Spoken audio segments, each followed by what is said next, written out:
오늘 또 계시록 13장 14절로부터 있는 말씀을 보도록 하겠습니다. 짐승 앞에서 받은 바 이적을 행함으로 땅에 거하는 자들을 미혹하여 땅에 거하는 자들에게 이르기를 칼에 상하였다가 살아난 짐승을 위하여 우상을 만들라 하더라. 저가 권세를 받아 그 짐승의 우상에게 생기를 주어 그 짐승의 우상에게 말하게 하고 또 짐승의 우상에게 경배하지 아니하는 자는 몇이든지 다 죽이게 하더라. 제가 모든 자 곧 작은 자나 큰 자나 부자나 빈궁한 자나 가난한 자나 종들로 그 이마에나 오른손에나 이마에 표를 받게 하고 누구든지 이 표를 가진 자 외에는 매매를 못하게 하니 이 표는 곧 짐승의 이름이나 그 이름의 수라. 지혜가 여기 있으니 총명 있는 자는 그 짐승의 수를 세어보라. 그 수는 사람의 수니 666이니라. 예. 이 계시록 13장은 그 속에 경륜 속에서 불법의 비밀을 가장 적나라하게 나타내고 있는 장입니다. 우리가 이 장을 잘 이해하는 것은 매우 큰 축복이 되리라 생각을 합니다.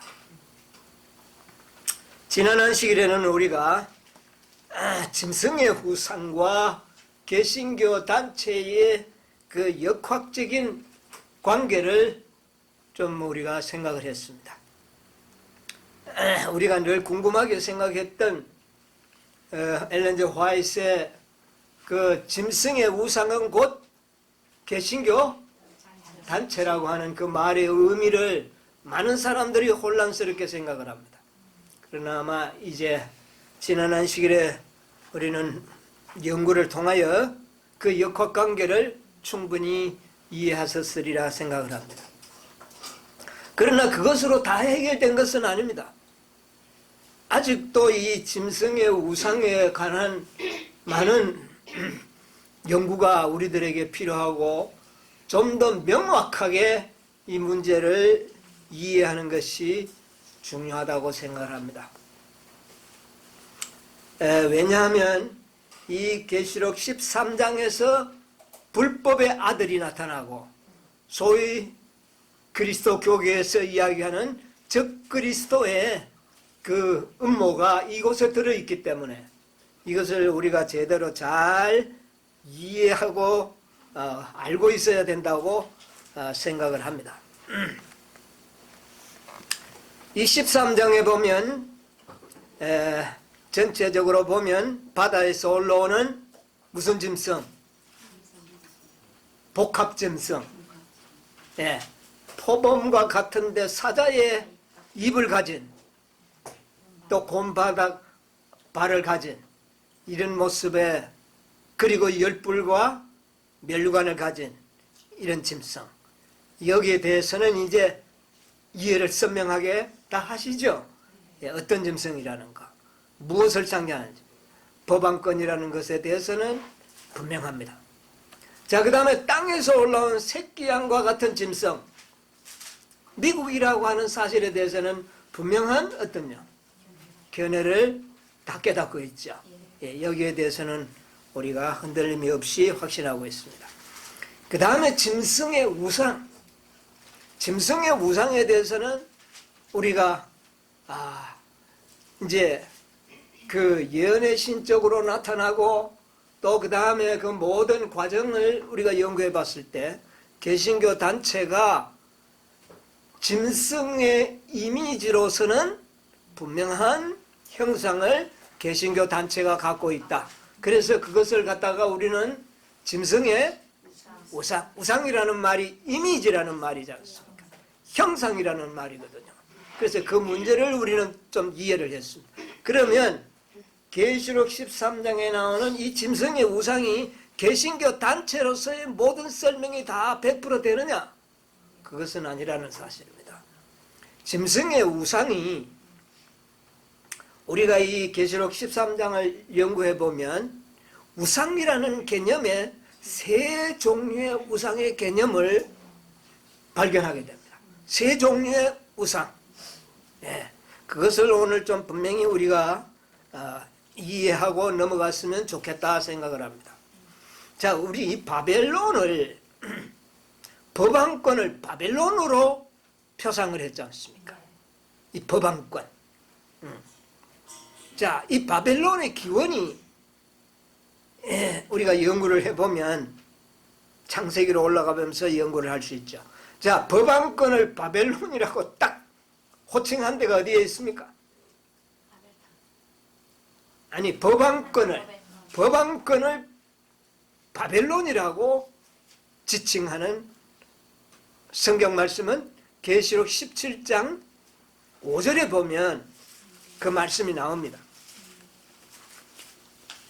그 이마에 이름이 기록되었으니 큰 비밀이라, 큰 바벨론이라, 땅의 음녀들과 가증한 것들의 어미라 하였더라.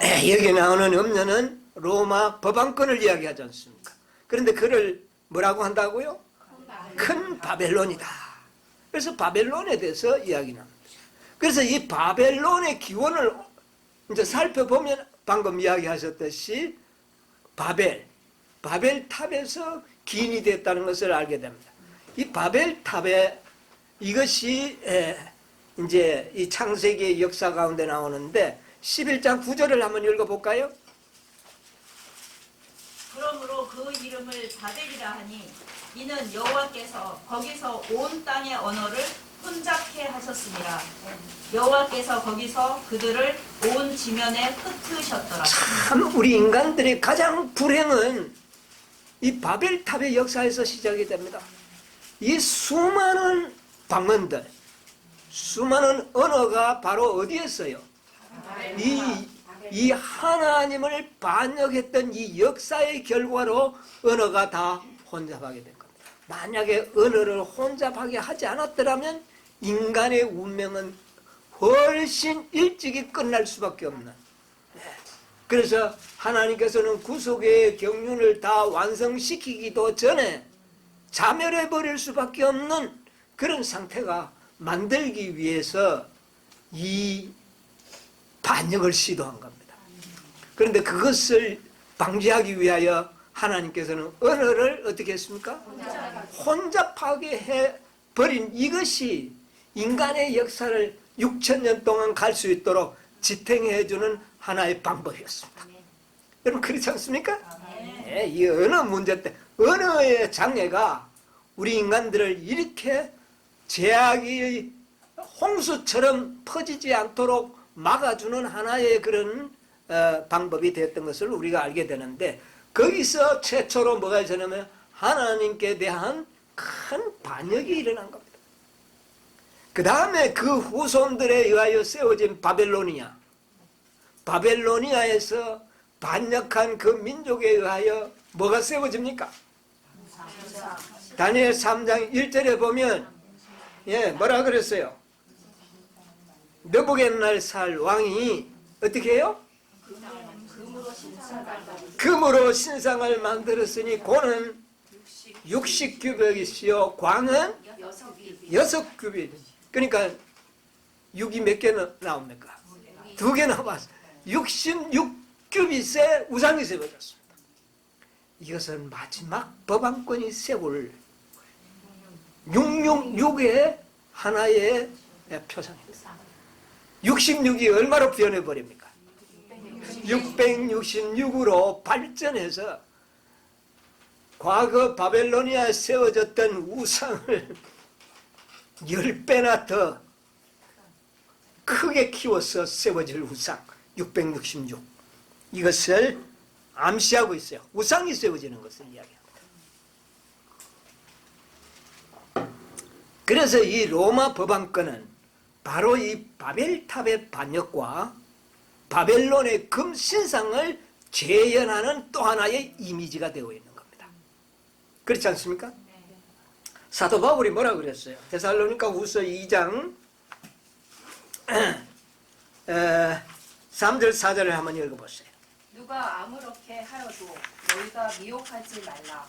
먼저 배도하는 일이 있고 저 불법의 사람 곧 멸망의 아들이 나타나기 전에는 이르지 아니하리니 저는 대적하는 자라 범사에 일컫는 하나님이나 숭배함을 받는 자 위에 뛰어나 자존하여 하나님 성전에 앉아 자기를 보여 하나님이라 하느니라. 예, 여기 보니까 로마 법안권이 첫 번째는 뭐를 했습니까? 하나님을 배도하는 일이 먼저 있고 그 다음에 우상을 세웠습니다. 우상을 세우는데 모든 사람들이 일컫는 하나님이나 숭배함을 받는 자 위에 뛰어나 자존하여 하나님 성전에 앉아 자기를 보여 뭐라 그랬어요? 하나님이라. 내가 하나님이라고 주장했던 자가 누굽니까? 법왕이잖아요. 성전에 앉았어. 그러니까 배도한 교회에서 배도한 자가 내가 뭐라고요? 그래서 하나님 대신에 인간들에게 숭배함을 받는 존재가 바로 여기에는 누구다?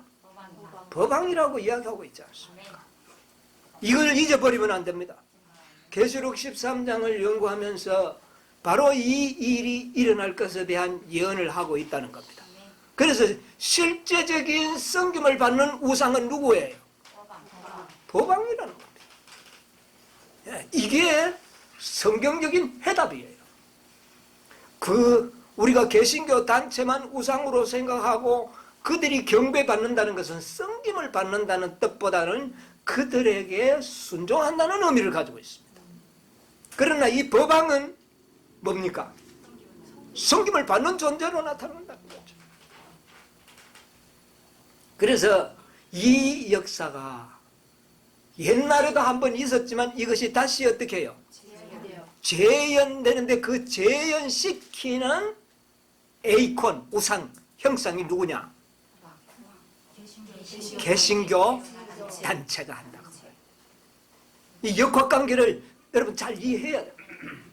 만약 이런 역학관계를 이해하지 않고 그냥 하나하나씩 절만 해석을 해가지고 난다면은 이게 뭐 도대체가 뭐가 뭔지 뭐 개신교 단체가 뭐 하나님이 돼가 뭐 하는 건지 아니면 또 무엇이 있는지 이 관계를 우리가 오늘 좀 연구를 해보자는 것입니다.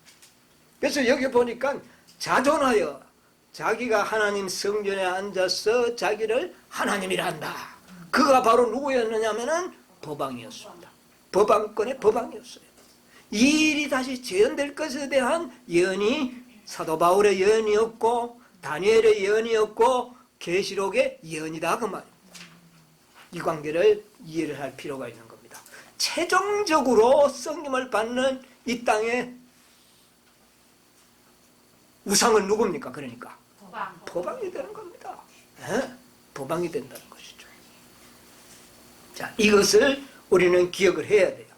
자, 그래서 우리는 요한계시록 14장 9절로 10절을 한번 읽어보세요. 또 다른 천사 곧 셋째가 그 뒤를 따라 큰 음성으로 가로되 만일 누구든지 짐승과 그의 우상에게 경배하고 이마에나 손에 표를 받으면 그도 하나님의 진노의 포도주를 마시리니 그 진노의 잔에 섞인 것이 없이 부은 포도주라. 거룩한 천사들 앞과 어린 양 앞에서 불과 유황으로 고난을 받으리니. 자, 여기 보니까 누구든지 누구와 짐승과 그 다음에 그의 우상과 그 다음에 경배하고 그 이마에 뭐를? 표를 받으면 하나님의 진노의 잔에 섞인 포도주를 받을 것이다. 이렇게 이야기해요. 자, 그러면 짐승은 누굽니까? 법왕권. 그의 우상은 누구예요? 네. 여기에는 개신교 단체라고 말해도 됩니다. 개신교 단체. 그래서 경배하고 그랬잖아요. 이 경배한다는 말은 이들에게 복종한다 그 말입니다. 네. 이 경배라는 것은 섬김의 의미도 있지만 그를 경외하고 따른다는 의미도 있습니다. 그렇기 때문에 여기에서는 그의 우상에게 경배한다는 것은 어떤 법왕 우상이 하나님처럼 숭배받는 그런 숭배가 아닌 그의 말에 복종하게 하고 그 다음에 그들의 표가 받으면 하나님의 뭐를요? 진노의 잔을 마시게 될 것이다. 이건 아주 굉장히 두려운 경고입니다. 이 경고는 또 우리가 다음에 공부하게 되죠. 그래서 이 세 가지의 우상의 조건, 이 세 가지 이미지를 우리가 잘 이해하고 넘어가자 그 말입니다. 이걸 이해해야만이 계시록 13장을 우리가 제대로 이해하고 우리가 대처할 수가 있는 겁니다. 자, 첫째 이 우상의 개념을 갖고 있는 것이 인류의 법령 자체가 우상의 개념을 가지고 있습니다. 인류를 법령으로 만들었다. 그렇기 때문에 그것은 뭐가 되는 거냐 하면은 우상이 되는 겁니다. 자, 그것을 우리가 한번 찾아보도록 하겠습니다. 이거는 화이트석에 있는 말씀을 보도록 하겠습니다. 화이트석 계시록 13장 16절로 17절 주석의 말씀입니다. 역사는 반복될 것이마는 역사는 반복될 것이다. 예. 거짓 종교가 높임을 받을 것이며 아무런 거룩성이 없고 보통의 날인 주일 중 첫째 날이 바벨론의 우상처럼 세워질 자, 것이다. 뭐라 그랬어요? 아무런 거룩성도 없고 보통 날인 주일 중 첫째 날이 뭐처럼? 바벨론의 우상. 우상처럼 세워질 것이다. 이것은 뭐를 이야기하는 겁니까? 인류의 법령을 이야기하는 겁니다. 법령이 무엇으로 세워진다? 우상처럼 우상이 된다. 우상의 개념으로 세워진다 그 말입니다. 여러분, 우상 자체는 목석이잖아요. 그거 아무것도 아니에요. 그러나 거기에 경배하면 그것도 뭐가 되는 거예요? 우상이 되는 거죠. 바로 인류의 법령이 그런 역할을 한다는 겁니다. 이거 알고 있어야 돼요. 자, 계속 좀 볼까요? 모든 나라와 방언과 백성들이 이 거짓 안식일을 경배하라는 경배하라는 명령이. 경배하면 뭐가 되는 겁니까? 우상이 되는 겁니다. 그러니까 인류의 법령을 순종하면 그게 우리들에게 뭐가 된다? 우상이 된다. 이 개념을 잊어버리면 안 됩니다. 이거 분명히. 그 다음 계속 보세요. 이 거짓 안식일을 경배하라는 명령을 받을 것이다. 하나님이 제정하시고 창조의 기념일로 세상에 주신 날은 별반 중요하지 않은 날로 만들어버리는 것이 이게 사단의 계획이다. 계획이다. 이게 가장 중요한 겁니다. 그 다음에 이 거짓 안식일의 경배를 강요하는 법령이 온 세상에 다 포고될 것이다. 그것은 이미 제한된 범위 내에서 포고되었다. 몇몇 곳에서는 마치 옛날 이방 나라의 왕이 히브리 포로들에게 말했던 것 같이 행정 권력이 용의 음성을 가지고 말하고 있다. 하나님의 말씀에 순종하고 이 거짓 안식일 경배를 거절하는 모든 자들에게 시련과 박해가 임할 것이다. 권력은 모든 거짓 종교가 최후로 사용하는 수단이다. 마치 바벨론 왕이 음악의 힘과 권력의 과시로 사람들의 마음을 이끌려고 했던 것 같이 이것도 처음에는 그렇게 할 것이다. 사단의 영감을 받은 사람들이 사람들의 마음을 끌어보려고 생각해낸 이 방법이 구 우상에게 사람들을 경배케 하지 못하면 자, 봐라. 이 방법이 그 우상에게 한데 그 우상은 뭐를 말할까요? 아니, 지금 이 바벨론 왕이 세운 우상이니까 금신상이잖아요.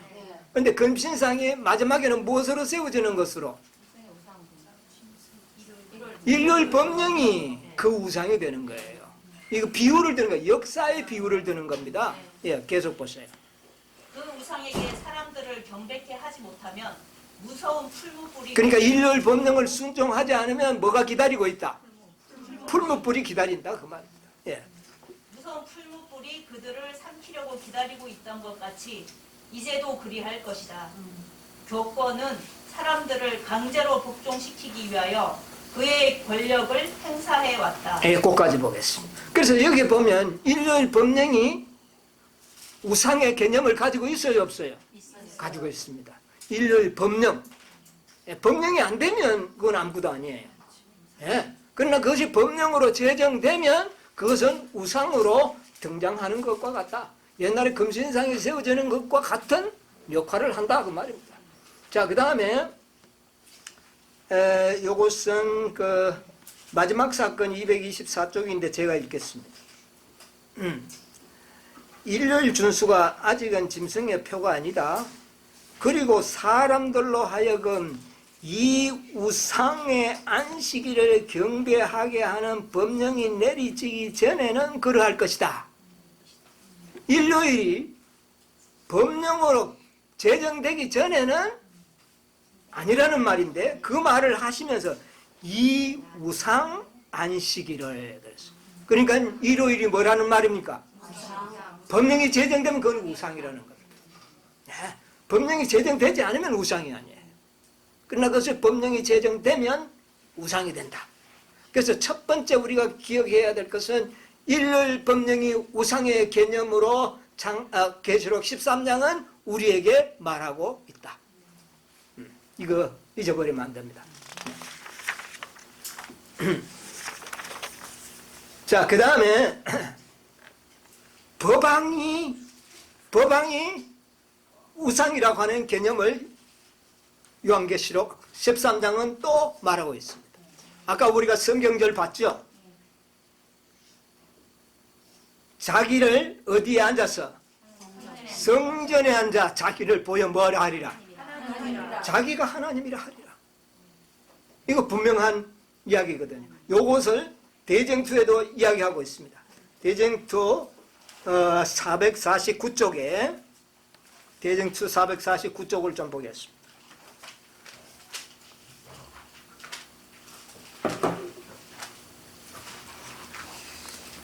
대쟁투 449쪽.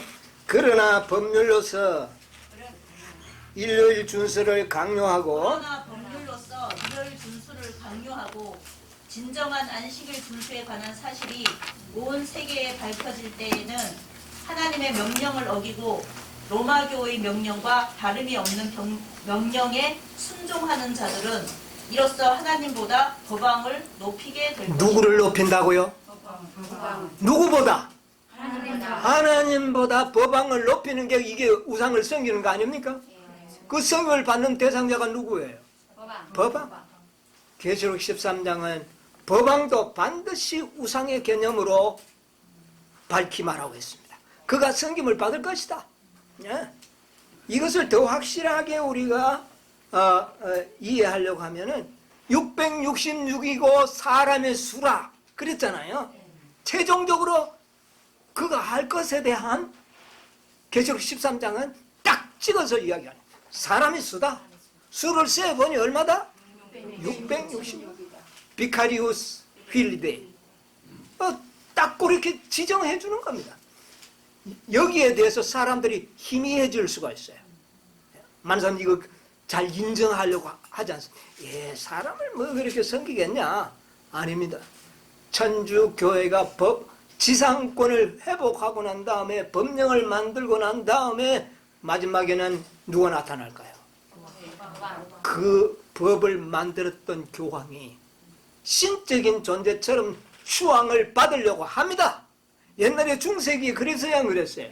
그 일이 재현될 것인데 그걸 누가 만드느냐? 개신교 단체들이 합니다.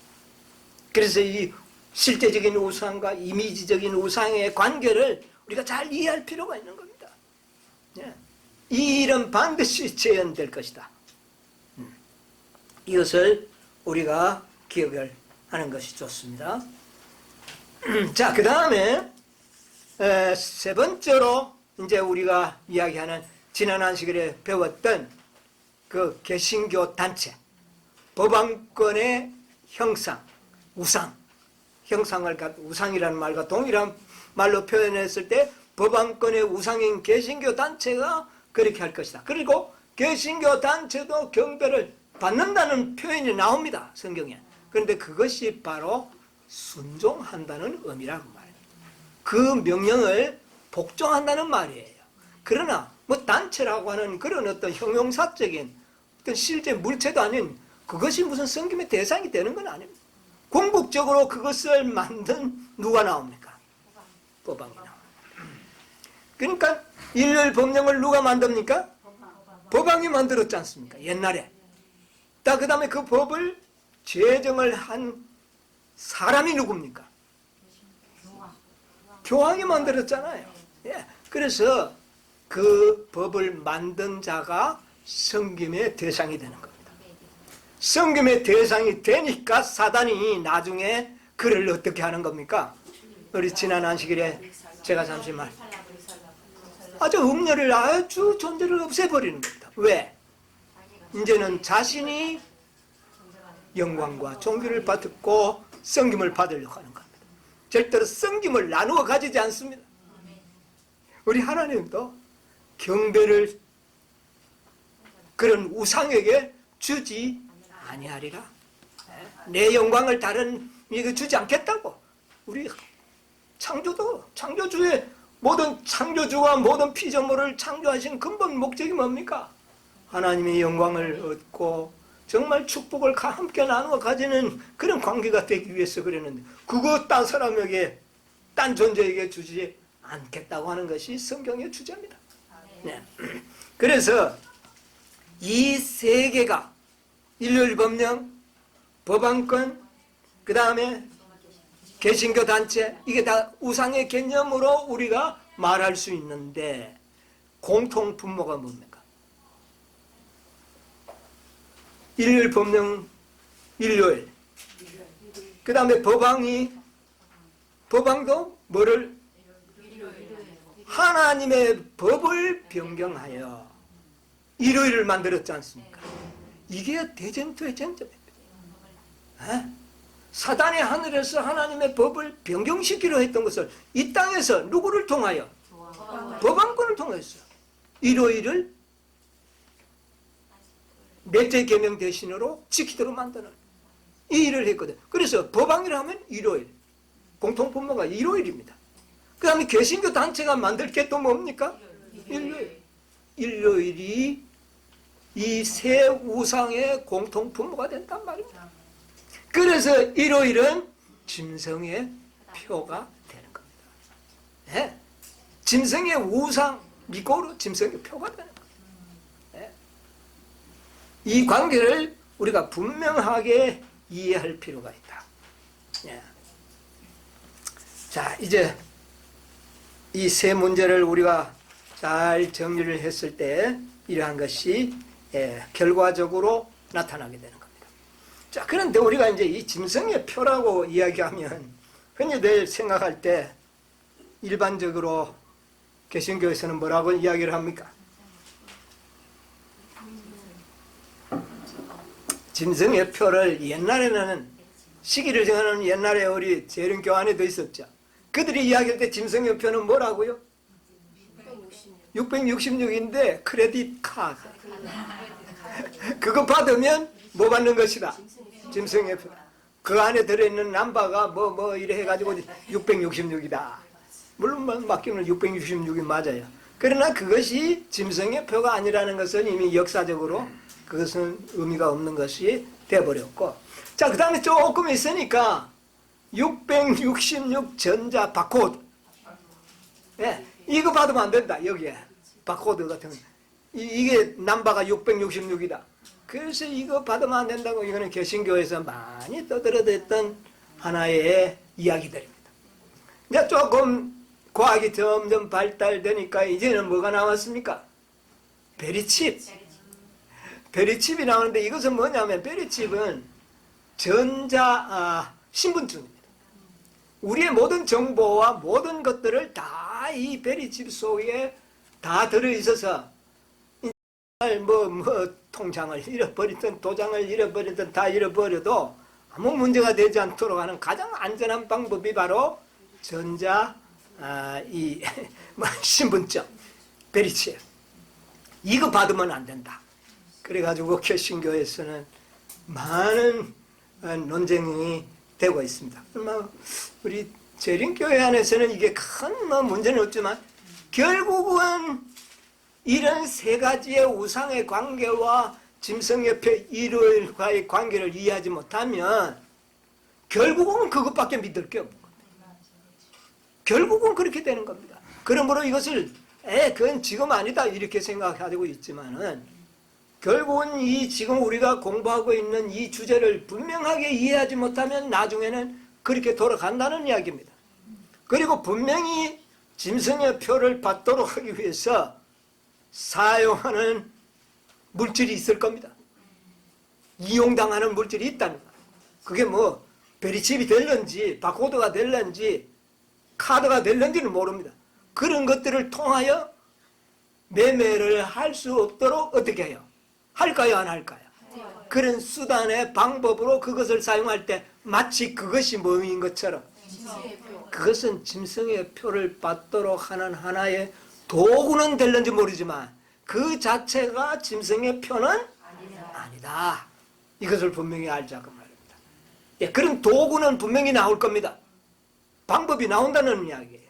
그러나 그것은 수단과 방법이지 목적은 아니라는 이야기죠. 이것을 우리가 알 필요가 있다 그 말입니다.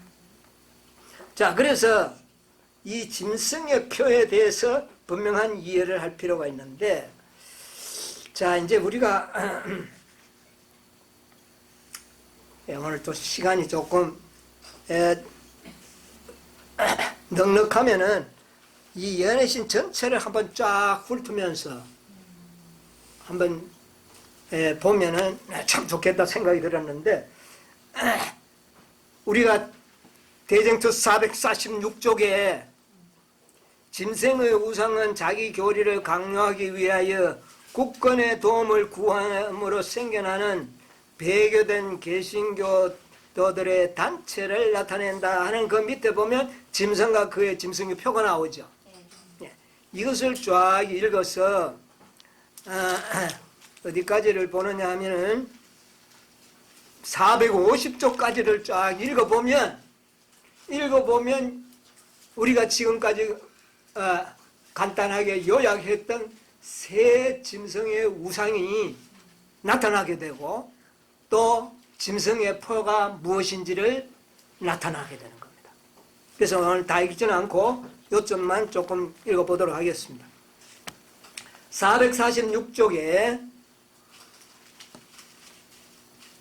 자, 예언은 짐승과 거기서 하면 누가 하면 여기. 예언은 짐승과 그 우상에게 경배하는 자들에게 경고한 후 성도들의 인내가 여기 있나니 저희는 하나님의 계명과 예수 믿음을 지키는 자니라 라고 말한다.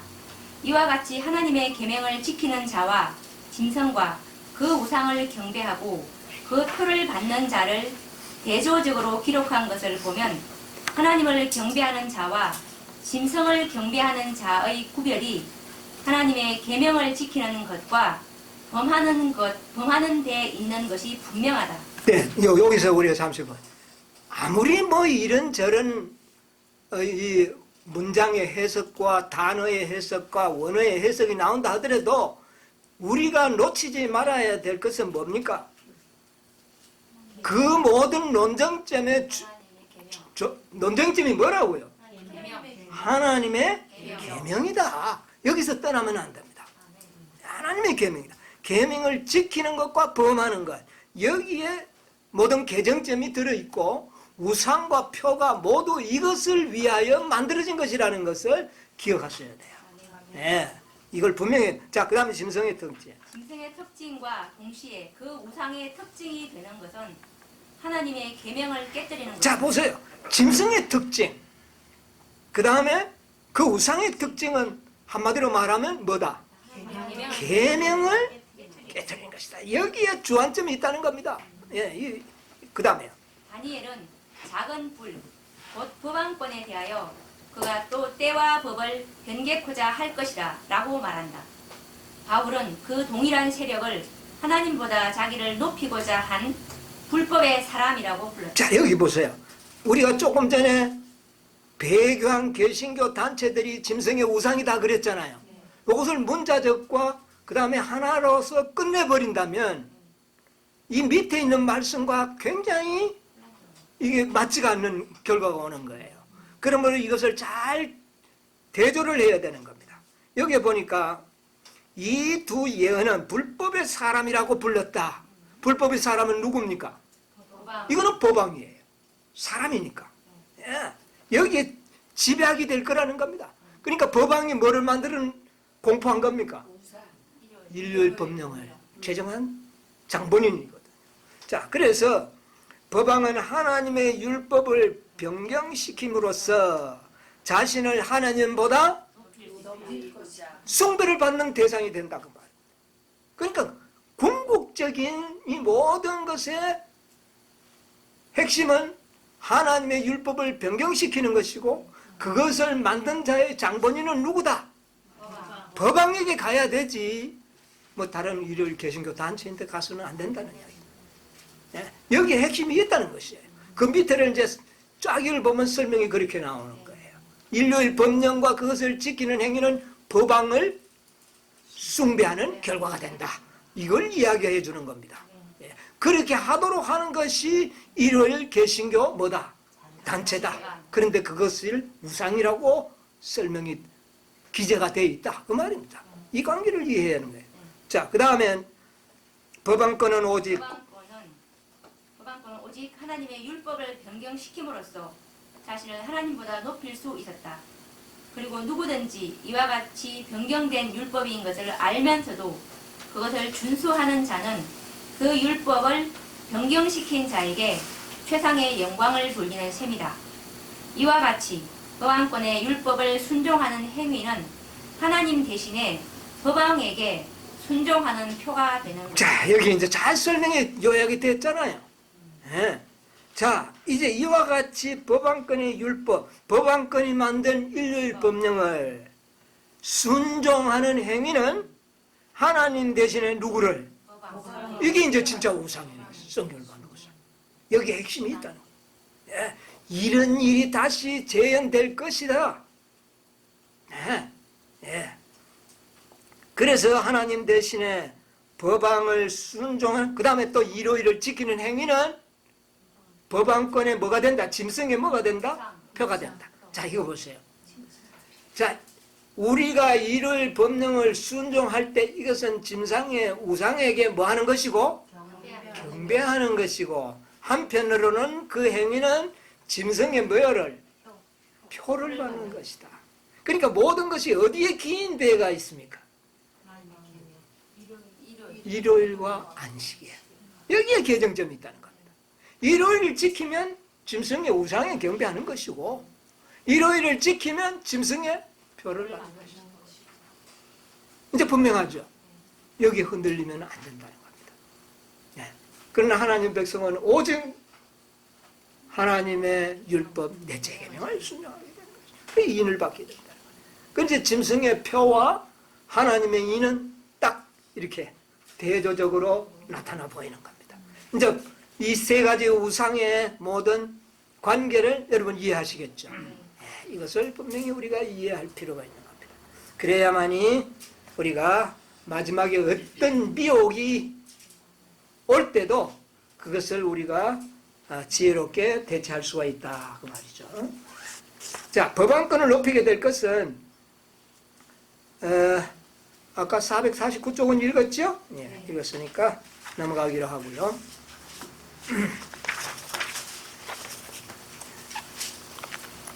대쟁투에 있는 말씀 하나를 좀 더 확실하게 좀 짚고 넘어가겠습니다. 447쪽에서 8쪽에 로마 천주교는 그들의 교회가 로마 천주교는 예. 그들의 교회가 안식일을 변경시켰다는 사실을 시인하며 개신교가 일요일을 지키는 것은 그들의 교회의 권위를 인정하는 것이라고 말한다. 천주교회는 공공연합니다. 넷째 계명을 누가 변경시켰다고요? 자신들이 변경시켰다고 공공연하게 이야기하는 겁니다. 자, 계속 보세요. 천주교 교리 문답은 넷째 계명에 따라 지켜야 한 날에 관한 질문에 대하여 다음과 같이 대답하였다. 구약시대의 토요일이 성별된 날이었다. 그러나 예수 그리스도의 교훈을 받고 성령의 지도를 따른 교회는 일요일로 토요일을 대신하게 했다. 것이다. 이 법안권이 말합니다. 예, 예. 그러므로 오늘날 우리는 제7일이 아닌 제1일을 성별한다. 지금은 일요일이 주의 날을 의미한다. 천주교회의 저술가들도 그 교회의 권위의 표로 안식일을 개신교도들도 시인하고 있는 바와 같이 일요일로 변경한 그 사실을 들어서 말하며 개신교도들도 일요일을 지킴으로써 교회가 모든 축제일을 제정하고 사람들을 정죄할 권세가 있음을 시인하는 것이다. 고 말한다.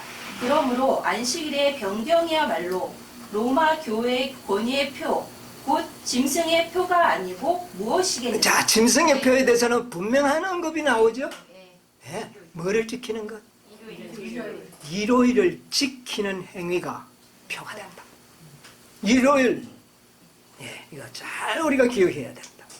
자, 그 다음에 화이트서 계시록 14장 9절로 12절 14장 9절로 12절의 주석입니다. 마지막 대쟁투의 실제적 초점. 거기서 짐승의 표는 무엇이며 예, 이제 대답이 분명하게 나옵니다. 예. 짐승의 표는 무엇이며 어떻게 하나님의 두려운 경고를 피할 수가 있을까를 깨닫는 것은 모든 사람의 흥민거리이다. 왜 사람들은 짐승의 표와 그 우상이 무엇으로 이루어져 있는가를 알려고 하지 않는가? 그것은 하나님의 인과 직접적인 대조를 이루고 있다. 안식일 문제는 온 세상이 다 가담하게 될 대쟁투의 개쟁점이 될 것이다. 13장 전체는 확실하게 성취될 일에 대한 계시이다. 예, 여기에서 분명한 해답을 주고 있죠. 왜 사람들은 짐승의 표와 그 우상이 무엇인지, 자, 그러니까 이것을 제대로 이해하는 사람들이 실상은 그렇게 많지 않습니다.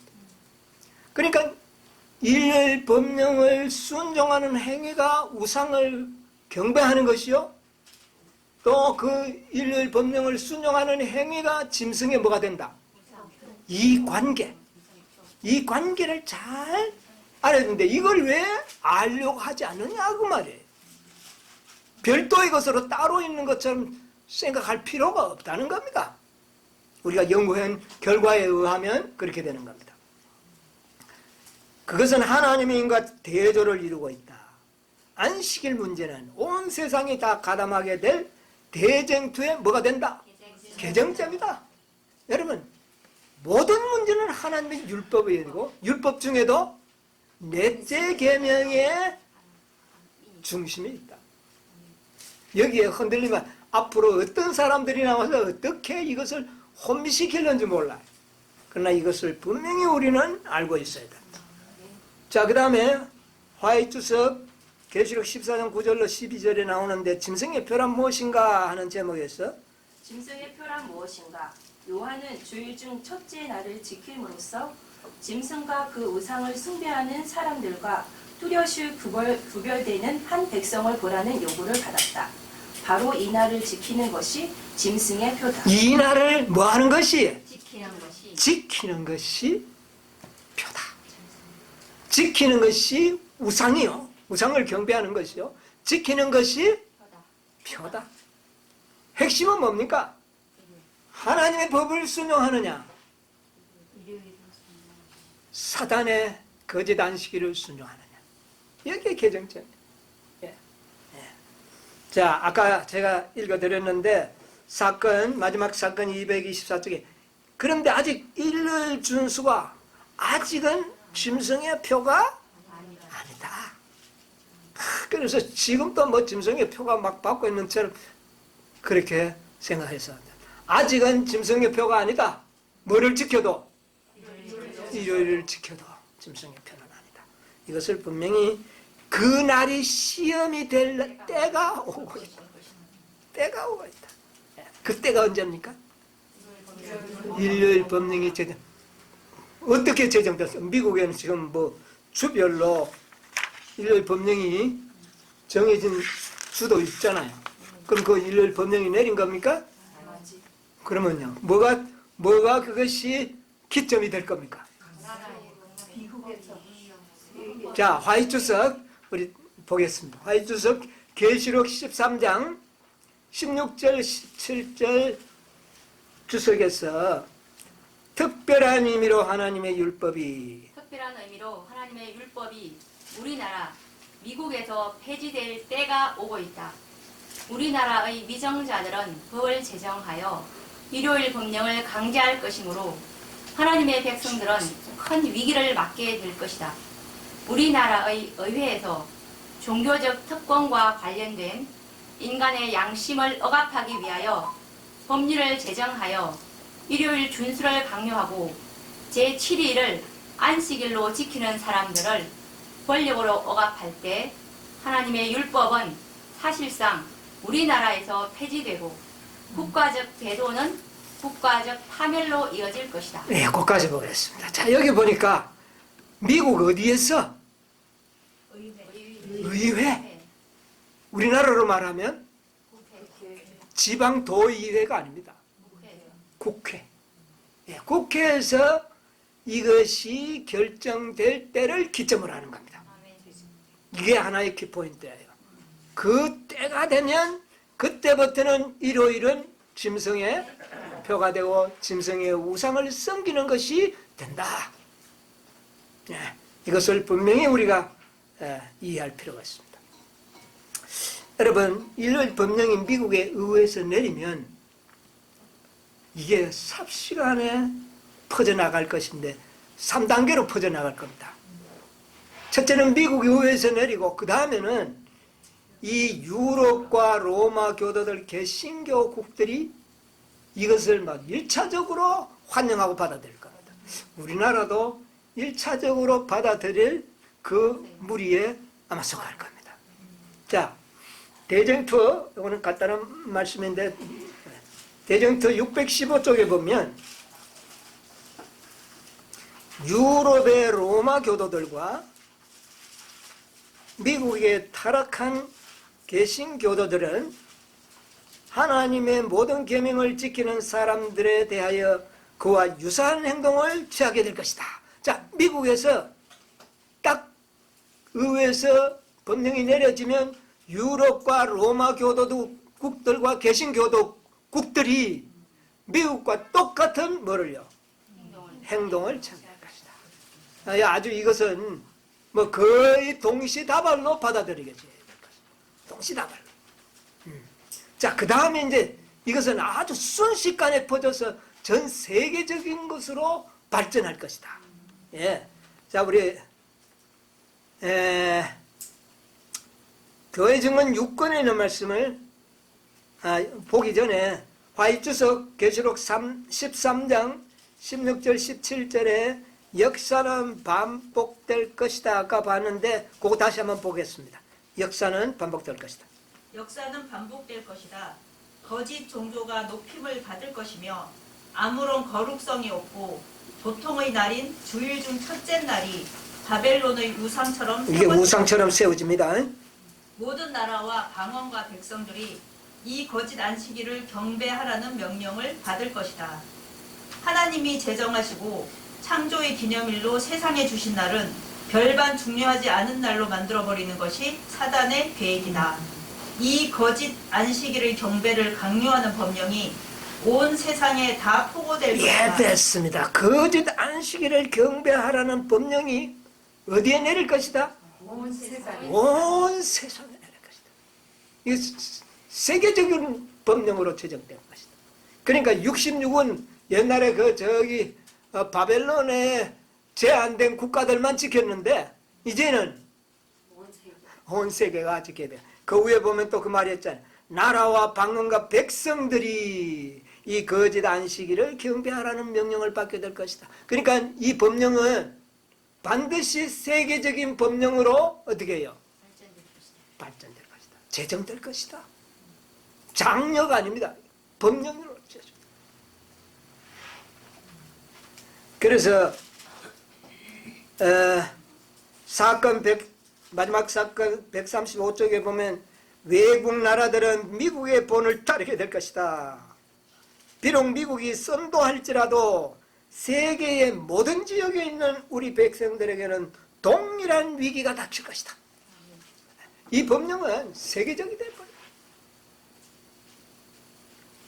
그리고 아까 보여준 6권 18쪽에는 종교 자유의 나라 미국이 양심을 억압하고 사람들에게 거짓 안식일을 존중하도록 강요하는 일에 법안권과 연합할 때 지구상에 있는 모든 나라들은 미국의 본을 따르게 될 것이다. 세계적으로 퍼져나간다.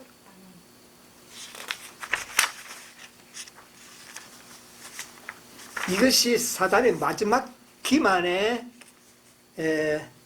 최후의 장면이 될 것이다. 사기극의 마지막 장면. 마지막 사건 135쪽에 보면 거짓으로 진리를 대신하는 일은 이 영국에서 최후의 장면이다. 이거 마지막 기만이에요. 이같이 대신하는 일이 전 세계적인 것이 될 때 하나님께서는 당신 자신을 나타내실 것이다. 인간의 법이 하나님의 율법보다 높임을 받게 될 때에 곧 이 세상의 세력들이 사람들로 주일중 첫날을 지키도록 강요하려고 할 때 하나님께서 역사하실 때가 이르렀음을 알라. 아멘. 전 세계적이 되어서 이 법령이 하나님의 백성을 압력을 가하려고 할 때 하나님의 역사가 일어난다. 무슨 역사가 일어날까요?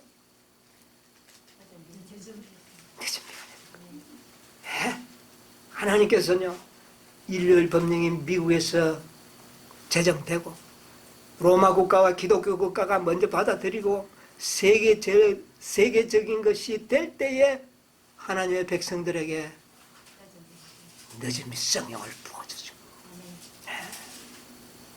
왜 늦은 빛 성령은 일요일 법령 이후에 내릴까요? 시험을 통과한 자들에게 주어지는 임이라고 말합니다. 시험을 통과했다는 거예요. 일요일 법령을 통과한 자들은 출장도 통과할 수 있는 겁니다. 그래서 이 시험은 반드시 일요일 법령이라고 하는 이 시험은 하나님의 백성들이 경험하게 될 것이라고 말합니다. 네. 그때 하나님이 역사하실 때가 이르렀음을 알라. 사건은 153쪽에 보면 하나님의 율법을 무시하는 일이 거의 전 세계적인 것이 될 때 하나님께서 개입하실 것이다. 일요일 법령이 미국에 딱 이후에서 결정된다 늦으면 부어주지 않습니다. 일요일 법령이 미국 이후에서 내리면 하나님의 남은 백성들은 공동 전선을 펴게 될 것이다 하는 말이 연신에 나오는. 그들의 기도는 모든 기도의 제목은 하나로 결정될 것이다. 이 시험을 이기고 우리가 마지막 이 환난을 통과하기 위하여 주님이 우리에게 뭐를요? 이제 마지막 큰 해침을 위하여 이 일을 협령을 대적하여 큰 해침을 할 수 있는 뭐를 달라고? 능력을 달라고 기도할 때에 그 응답으로 늦은 비를 것이다. 기도가 단순해져 버린다. 한 가지 목적을 위하여 기도하게 될 것입니다. 다시 한번 자신들의 생애를 바라보고 죄를 깊이 회개함과 동시에 하나님께 기도하는 제목이 딱 결정이 됩니다. 우리에게 뭐를 부어달라고? 약속하신 성령을 우리에게 부어달라고. 마치 오순절 다락방에 모였던 그들처럼 그런 기도가 하게 될 때에 그 기도의 응답으로 늦은 빛 성령이 부어질 겁니다. 늦은 빛 성령을 받은 자들은 이 환난은 물론이요 큰 해침을 일요일 법령에 이 무서운 법령을 대적하여 일어나서 크게 외치게 되고 그 다음에는 야곱의 환난을 어떻게 해요? 통과할 수 있는 힘을 얻게 되는 것입니다. 이렇게 여러분 시간이 많이 가서 또 다음 안식일에 또 연구를 해야 되겠습니다. 우리 누가복음 21장 34절에 보면 이런 말씀이 있어요. 한번 찾아봅시다.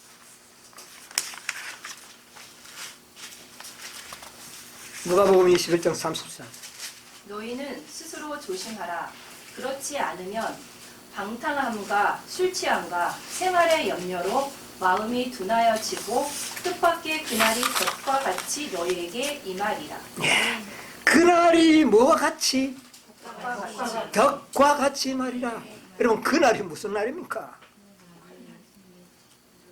그날이 이런 시간형인가요?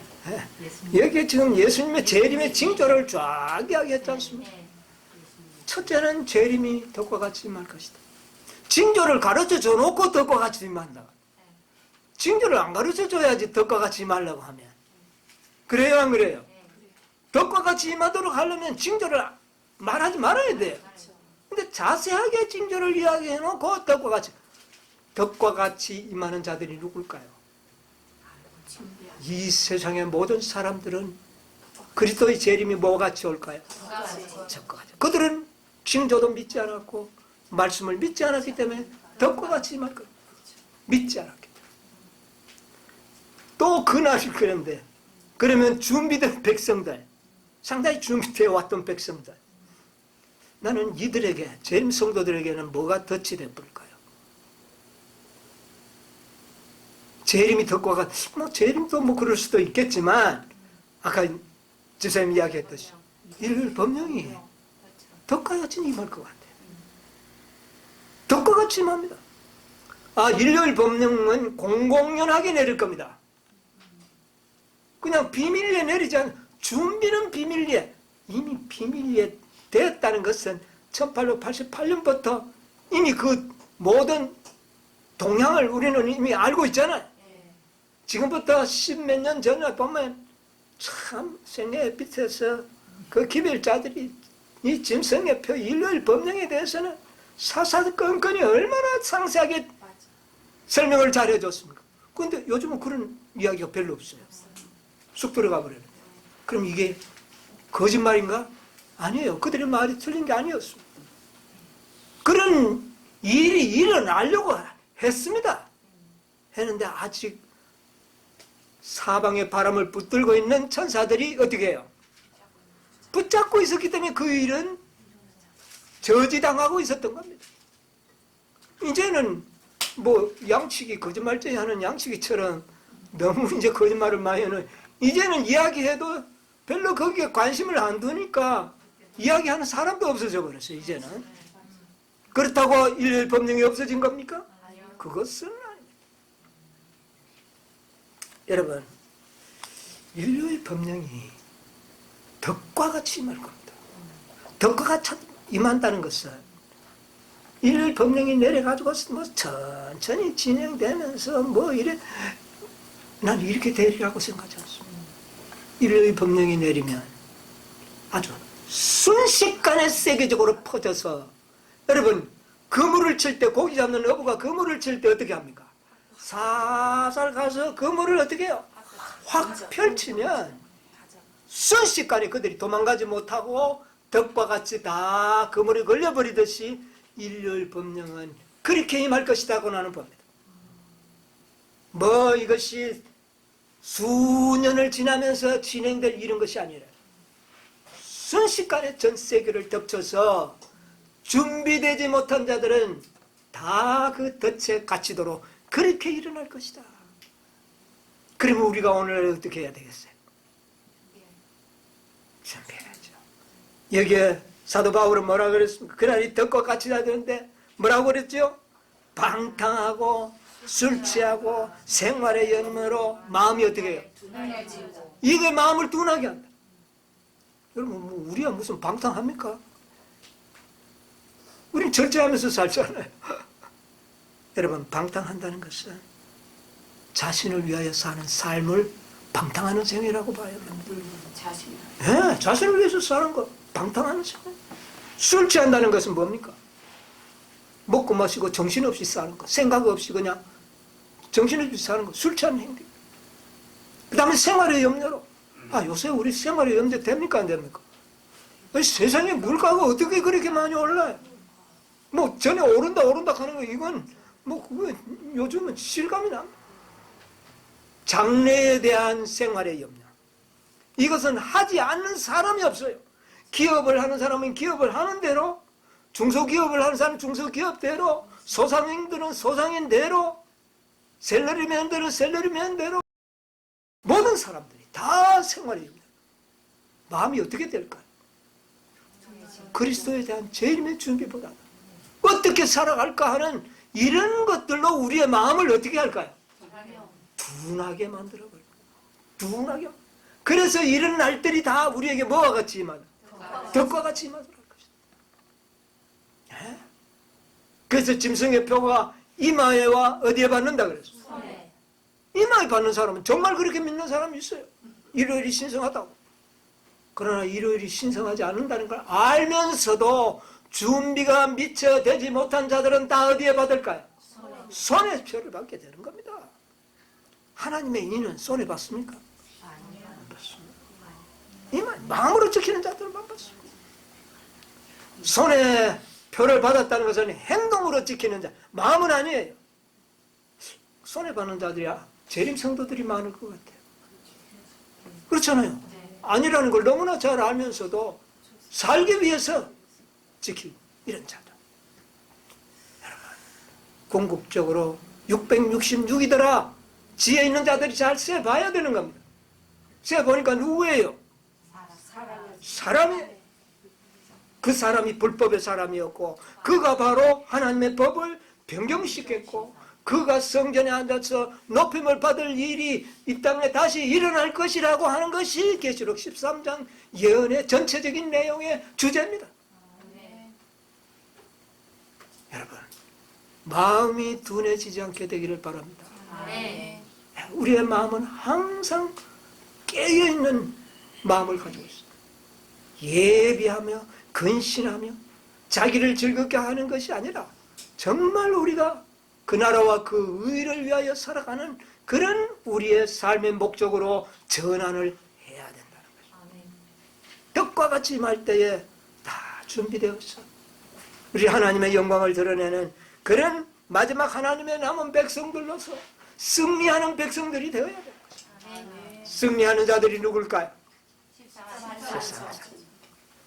14장에 나타나는 14장 그들만이 그날에 쓸 수 있을 것을 성경은 말하고 있습니다. 우리 모두 승리하는 무리에 포함되는 여러분과 제가 되기를 간절히 바라면서 말씀을 마치도록 하겠습니다.